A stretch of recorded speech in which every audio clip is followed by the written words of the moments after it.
예, 우리가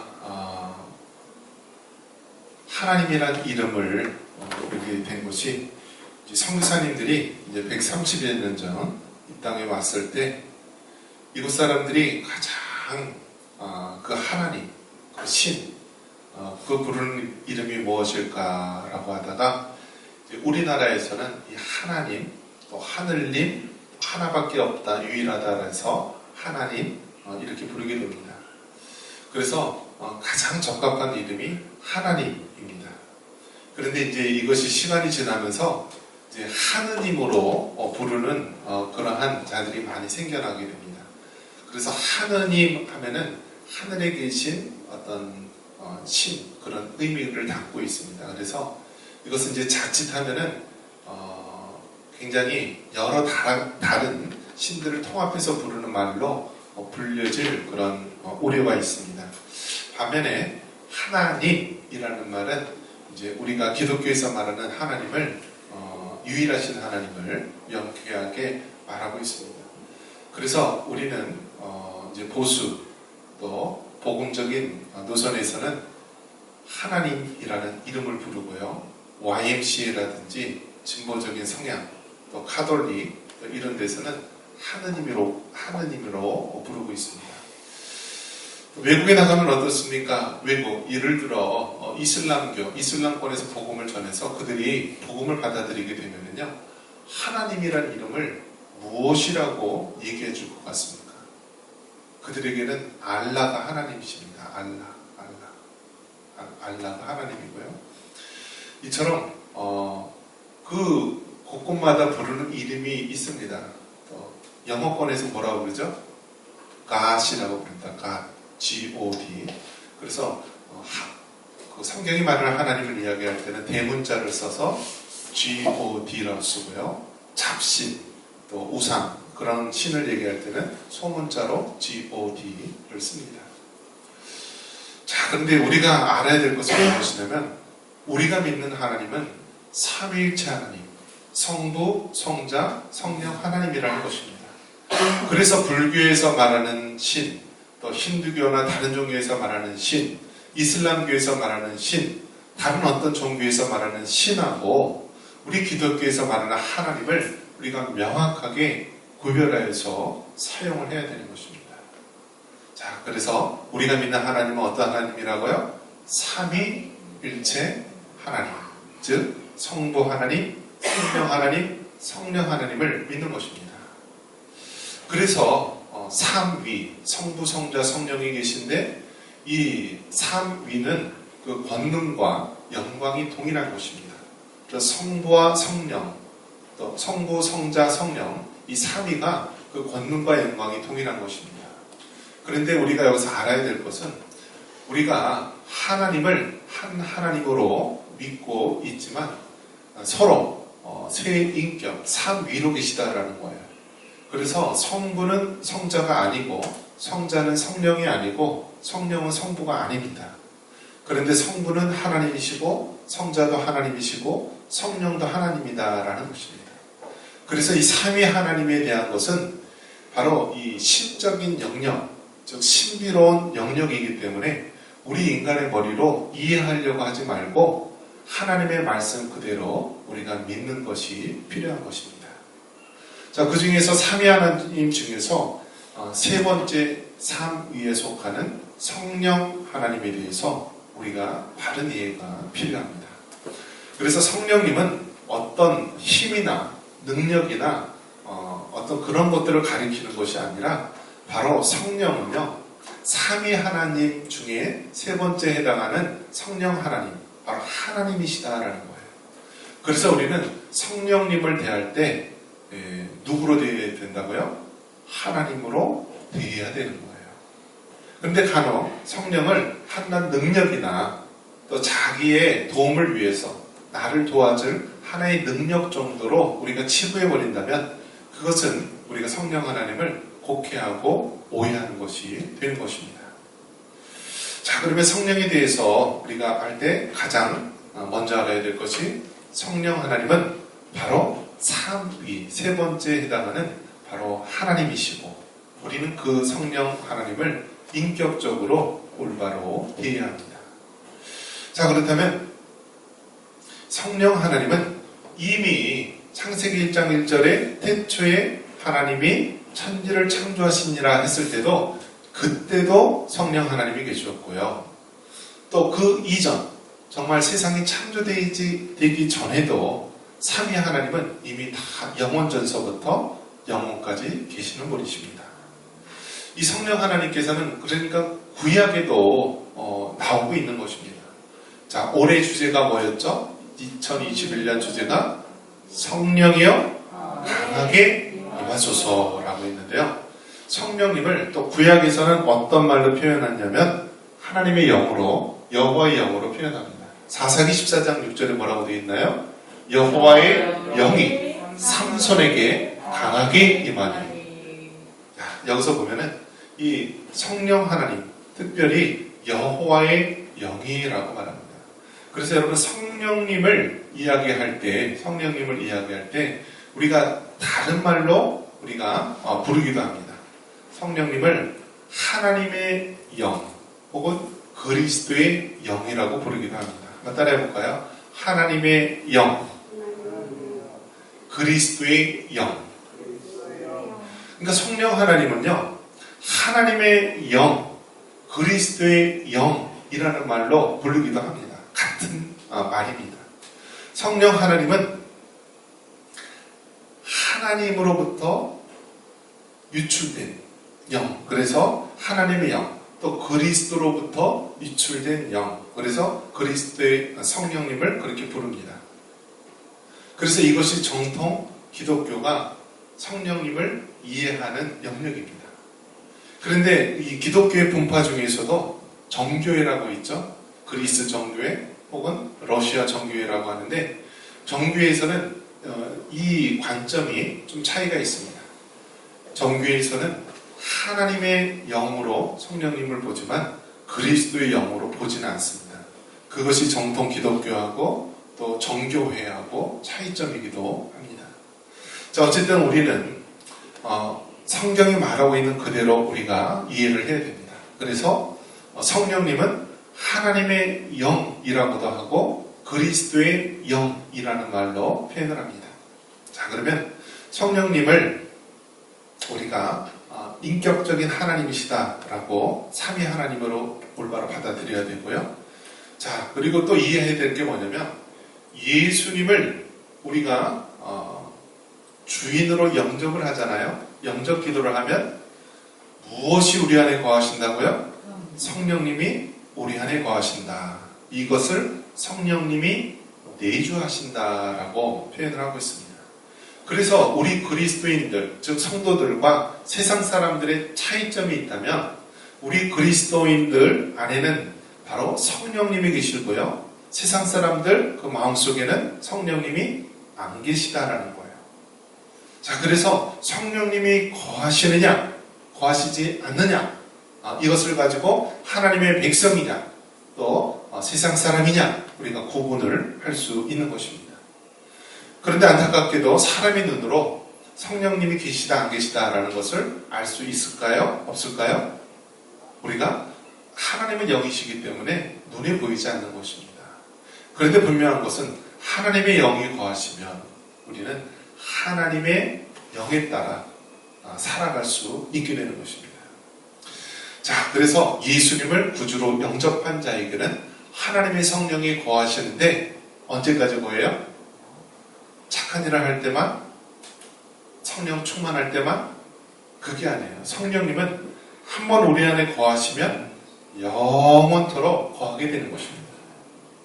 그래서 신약에 말하고 있는 하나님하고 또 구약에서 말씀하고 있는 하나님은 또 어느 정도 차이가 있는데요. 어쨌든 이 신약 성경에서 말하는 하나님의 성령은 우리 안에 거하시면 우리를 떠나지 아니하시고 영원토록 거하시는 바로 하나님이시다라는 것입니다. 그래서 우리는 여기서 예수님을 구주로 믿을 때 성령님이 우리 안에 내주하게 되시는데요. 이 성령님이 우리 안에 거하시는 것, 이 사건을 우리는 뭐라고 부르냐면 성령 세례라고 부릅니다. 한번 따라해 볼까요? 성령 세례. 성령 세례. 그래서 성령 세례는 일생에 한 번을 받는 것입니다. 한번 따라해 봅니다. 성령 세례는 성령 세례는 일생에 일생에 한 번 받는 것이다. 한 번 받는 것이다. 그래서 여러분 성령 세례는 일생을 살아가면서 우리가 한 번 받는 것. 성령님이 우리 안에 내주하시는 이 사건을 성령 세례라고 합니다. 반면에 성령 충만이라는 것이 있습니다. 이 성령 충만은 우리가 일생을 살아가면서 여러 번 받을 수 있습니다. 그래서 한번 따라해 봅니다. 성령 세례는 성령 세례는 일생에 한 번 받는 것이요. 일생에 한 번 받는 것이요. 성령 충만은 성령 충만은 여러 번을 받는 것이다. 할렐루야. 그래서 여러분 이것에 오해가 없어야 되는 것입니다. 성령 세례는 일생을 살면서 한 번 받는 것, 그리고 성령 충만은 일생을 살아가면서 여러 번 받을 수 있는 것. 그래서 우리가 이것을 딱 전제하고 있어야 되는 거예요. 자, 그렇다면 성령 세례를 받았다는 증거가 무엇입니까? 하나님의 성령이 우리 안에 거하신다라고 하는 그 증거. 첫 번째는요, 총 4가지가 있는데 한번 따라해 봅니다. 말씀이 믿어진다. 말씀이 믿어진다. 하나님의 성령이 우리 안에 거하시면, 즉 성령 세례를 받게 되면 하나님의 말씀, 즉 성경이 믿어지는 거예요. 하나님이 천지를 창조하신 게 믿어지고요. 인간이 죄에 빠져 타락하게 된 것이 믿어지고, 예수님이 2000년 전에 이 땅에 오셔서 우리 죄를 위해 십자가에 죽으시고 3일 만에 부활한 것이 믿어지는 거예요. 세상 마지막 때 진리로 이 땅을 심판하러 오실 것이라는 사실이 믿어지는 거예요.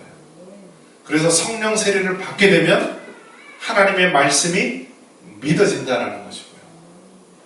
자, 두 번째는 무엇이냐면 구원의 확신이 생긴다는 거예요. 한번 따라해 봅니다. 구원의 확신. 구원의 확신. 그래서 성령 세례를 받은 사람은 내가 오늘 죽어도 천국에 갈 수 있다라고 하는 구원의 확신을 갖게 되는 것입니다. 그리고 성령 세례를 받은 사람은요, 변화됩니다. 성경적 가치관으로 변화되는 거예요. 그래서 이전에는 내 마음대로, 내 멋대로 또 이기적이고 개인적인 생각 속에서 나만을 위하여 살아왔습니다. 적당한 죄쯤은 그냥 숨기고서 얼마든지 세상적인, 세속적인 가치관으로 살아왔습니다. 그런데 성령 세례를 받게 되면 이 세상적인 기준이 아니라 바로 성경적인 가치관으로 바뀌게 되는 거예요. 그래서 예수님을 믿게 되면 그의 삶이 다 변화되는 것입니다. 삭개오가 세금을 징수하는 그런 사람이었는데요. 그 예수님을 만나서 어떻게 합니까? 자기가 지금까지 그렇게 다른 사람에게 해를 끼친 것, 뭐 5배고 몇 배고 이렇게 손해배상을 하고 그들에게 모든 것을 보상하고 새롭게 살겠습니다라고 하는 변화가 일어나는 거예요. 변화. 그래서 성령 세례를 받게 되면 바로 성경적 가치관으로 변화된다. 그 다음에 뭐예요? 마지막 4번째 성령 세례를 받은 자에게는 성령의 삶의 열매가 일어나는 것입니다. 한번 따라해 봅니다. 삶의 열매가 맺어진다. 그래서 여러분, 성령 세례를 받은 사람, 즉 하나님의 성령이 그 안에 거하시는 사람은요, 삶의 열매가 맺어지는 거예요. 여러분, 모든 나무는요, 처음에는 뭔지 몰라요. 그런데 그걸 언제 알 수 있죠? 그 열매를 통하여서 알 수 있는 거예요. 여러분의 안에 하나님의 영이 거하시고 성령 세례를 받은 자라고 한다면 바로 성령의 열매를 맺고 바로 삶의 아름다운 열매를 맺게 됩니다. 하지만 여러분의 삶에 이 열매, 아름다운 열매를 맺지 못하고 악한 열매, 살인하고 죽이고 다투고 사기치고 온갖 삶의 악한 열매가 맺혀진다면 그것은 성령 세례를 받은 자가 아니고 바로 세상에 죄에 빠져있는 자의 모습이라는 것입니다. 그래서 여러분, 다시 한번 정리를 하자면 성령 세례는 일생에 몇 번 받는다고요? 한 번 받는 것이요. 성령 충만은 살면서 여러 번을 받는다라는 거예요. 근데 이 주장이 우리 정통 기독교, 우리 장로교, 복음주의 쪽에서는 이렇게 이야기를 하지만 이 순복음 쪽이나 또 다른 그러한 교파에서는 다르게 주장을 합니다. 그래서 그들은 뭐라고 얘기를 하냐면 성령 세례를 여러 번 받는 것으로 이해를 합니다. 그래서 그들에게는 더 성숙한 그리스도인이 되기 위해서 이 성령 세례를 여러 번 받아야 된다. 그리고 이 성령 세례를 받은 증거가 무엇이냐면 방언이라고 이야기를 합니다. 그런데 여러분 오해하지 마십시오. 그들이 주장하는 것은 무엇이냐면 결국은 어떤 오리에 빠지게 되냐면요. 방언을 하면은 성령 세례를 받은 것이고 더 높은 신앙의 경지에 이른 것으로 보게 됩니다. 그래서 그들에게는 방언을 못하면은요 신앙인이 아닌 것으로 보게 됩니다. 누구누구 성도님 방언 받았습니까? 아니 못 받았는데요. 아직 신앙이 어리군요. 아직 신앙이 성숙하지 못하군요. 라고 보게 됩니다. 그런데 여러분 방언이라고 하는 것은 하나님이 주신 은사예요. 은사. 기도의 은사예요. 그래서 그 은사를 사모하는 자에게는 방언의 은사를 받은 사람도 있고 방언의 은사를 받지 못한 사람도 있습니다. 그래서 사모하는 자에게는 하나님께서 방언의 은사도 주시지만 또 그렇지 않은 자에게는 방언의 은사를 안 주는 사람도 있는 거예요. 그런데 이것을 가지고 우리가 신앙의 성숙도를 가지고 이 사람은 방언을 받았기 때문에 더 성숙한 신앙이냐 또 방언 받지 못했기 때문에 우리가 덜 성숙하다라고 우리가 함부로 이야기할 수 없다라는 거예요. 그래서 여러분 다시 정리를 하자면 성령 세례는 일생에 한 번 받는 것이요 성령 충만은 우리가 살면서 여러 번을 받는다라는 것입니다. 그런데 이것을 가지고 성령 세례를 여러 번 받는 것이요 또 성령 세례를 받은 증거가 방언이라고 우리가 단어를 하게 된다면 우리는 여러 가지 오류에 빠질 수 있다는 것입니다. 그래서 여러분 다시 말씀을 정리해서 성령 세례는 일생을 살아가면서 우리가 한 번 받는 것이고 성령 세례를 받게 되면 하나님의 말씀이 믿어지고 구원의 확신이 생기고 성경적 가치관으로 변화되고 삶의 열매가 맺힌다라는 사실을 여러분 기억하시기 바랍니다. 그래서 여러분 성령 충만함을 받기 위해서 우리는 늘 힘쓰고 하나님 앞에 간절히 기도해야 되는 것입니다. 방언도 여러분이 사모하시고 받으시기 바랍니다. 하지만 여러분이 방언을 받았다고 그것이 여러분의 신앙의 성숙을 단언적으로 말하는 것은 아닙니다. 왜 그렇죠? 그것은 은사기 때문에 하나님을 위해서 더 많이 기도로 헌신하라고 하는 하나님의 은사이기 때문에 그것은 여러분 은사대로 사용을 해야 되는 것입니다. 자, 다시 돌아와서요. 성령 세례는 일생에 한 번 받는 것이고 성령 충만은 일생을 살아가면서 여러 번을 받는다라는 사실입니다. 자, 그래서 성령 충만을 받을 때 오늘 에베소서 5장 18절에 뭐라고 이야기하고 있습니까? 우리 다시 한번 읽어볼까요? 에베소서 5장 18절 술 취하지 말라 이는 방탕한 것이니 오직 성령으로 충만함을 받으라. 아멘. 자, 여기서 보면 성령으로 충만함을 받으라 라고 말하고 있습니다. 한번 따라해 보겠습니다. 성령으로 충만함을 받으라. 할렐루야. 여러분 이미 하나님의 성령이 내주하시고 성령 세례를 받은 자에게는 그 이후의 삶에 있어서는 성령 충만함을 받아야 됩니다. 삶에 있어서 이 성령의 기름 부으심이 임해야 되고요. 성령의 충만한 역사가 임해야 됩니다. 그래서 이 성령 충만은 여러 번 받아야 되는데요. 이것을 마치 무엇에 비유를 했냐면 술 취하지 말라 라고 표현하고 있습니다. 이 말은 여러분 무슨 의미입니까? 여러분 오순절날 성령이 임하였을 때 이제 그것은 이제 좀 여러 가지 다른 의미도 있겠지만 세상 사람들이 보기에는요, 이 성령 충만을 받고 각기 여러 지역의 그러한 방언을 이야기하는 그 모습을 보면서 사람들이 무엇을 떠올렸냐면 새술에 취한 것으로, 술에 취해서 막 일하는 모습으로 보였다는 것입니다. 그런데 그것이 여러분 성령의 충만함을 받게 되면요, 마치 세상 사람들이 술에 취해서 거기에 푹 들어가 있듯이요, 우리는 성령 안에 깊이 들어간다는 것입니다. 미국에서 한 100여 년 전에 그 뉴욕에서 너무나 사람들이 술로 인한 피해가 너무나 심각하다라고 하여서요, 이 모든 술 판매를 금지하는 법을 만들었습니다. 그러니까 뭐 가게나 술 파는 데서 술을 사려고 해도요, 술이 없어요. 술을 못 팔게 해요. 그러니까 사람들이 어떻게 합니까? 술을 먹지 말라고 하니까 다 지하에서 거래를 하게 됩니다. 다 갱들이나 그런 사람들이, 다 브로커들이 그 술을 은밀하게 거래를 하면서 더 많은 이득을 취하게 되죠. 세상 사람들의 속성은요, 술이 없으면은요, 법을 어기서라도 그 술을 찾습니다. 왜 그렇습니까? 술이 없어서는 못 살아요.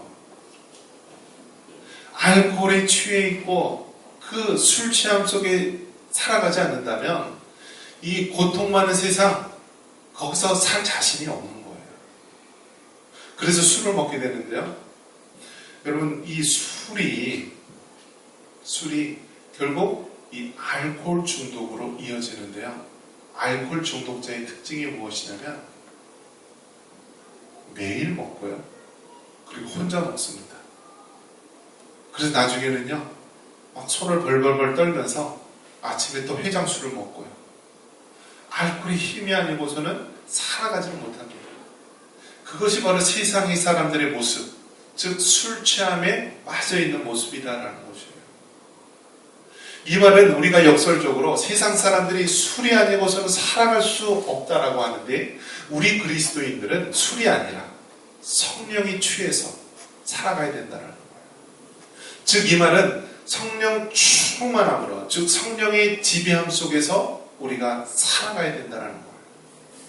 그렇다면 우리가 성령 충만함을 받는다라는 것은요, 우리가 다른 말로 한다면 그리스도로 충만해지는 거예요. 아까 성령님을 뭐라고 불렀어요? 하나님의 영, 그리스도의 영.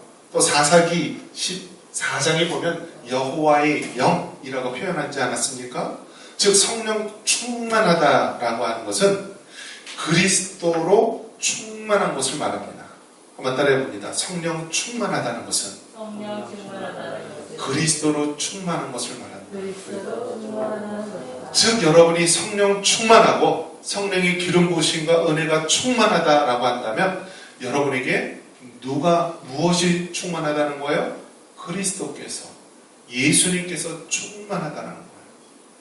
그래서 어떤 분은 이런 얘기도 합니다. 누가 나를 툭 찌르면은 나에게는 단 한 가지 말밖에 나올 것이 없다. 바로 그 말이 무엇일까요? 바로 예수예요. 예수. 그래서 일제시대 때 신사참배 박해하고 뭐 했을 때요, 막 일제 순사가 고문을 하고 온갖 학대를 가해도요, 오직 예수밖에 할 말이 없다 하면서 예수, 때려도 예수, 찔러도 예수. 바로 성령 충만하게 되면 우리에게 나오는 것이 바로 그리스도로 충만한 것. 성령 충만함을 받으면 어떻게 하는 거예요? 그리스도 안에 살게 됩니다. 한번 따라해봅니다. 성령 충만하게 되면 그리스도 안에 살게 된다. 그래서 여러분, 성령 충만한 사람은 예수님 안에 살려고 합니다. 내가 어떻고, 내가 무엇을 하고, 내가 무슨 계획을 하고, 그것이 중요한 것이 아니라 바로 예수님이라면 어떻게 했을까? 예수님은 어떻게 이것을 했을까? 예수님은 어떻게 계획했을까? 늘 그리스도 중심으로 살아가는 거예요. 그리스도라면, 예수님이라면. 그래서 여러분, 예수님을 성령 충만한 사람은요, 별명이 바로 잘 작은 예수로서의 삶을 살아가야 됩니다. 그래서 어느 목사님 별명이 뭐냐고 물어봤더니요, 작은 예수래요. 작은 예수. 한번 따라해볼까요? 작은 예수. 만약에 내가 예수다라고 하면 그 순간 뭐가 되는 거죠? 이단이 되는 거예요. 이단. 내가 메시아다, 내가 그리스도라 하면 이단이 되는 거예요. 그런데 여러분 조심하시기 바랍니다. 내가 예수다라는 것하고요, 우리가 예수님을 닮은 것, 즉 작은 예수가 되는 것하고는 차원이 다른 것입니다. 우리는 예수님, 그리스도, 메시아가 될 수가 없어요. 하지만 하나님께서는 분명히 말씀하고 있습니다. 너희는 나를 본받으라고 분명히 말하고 있어요. 그래서 예수님을 본받고, 예수님의 삶을 본받고, 예수님의 십자가의 정신을 본받고, 예수님의 부활의 영성을 우리는 따라야 되는 것입니다. 그래서 우리는 누구를 닮아야 된다고요?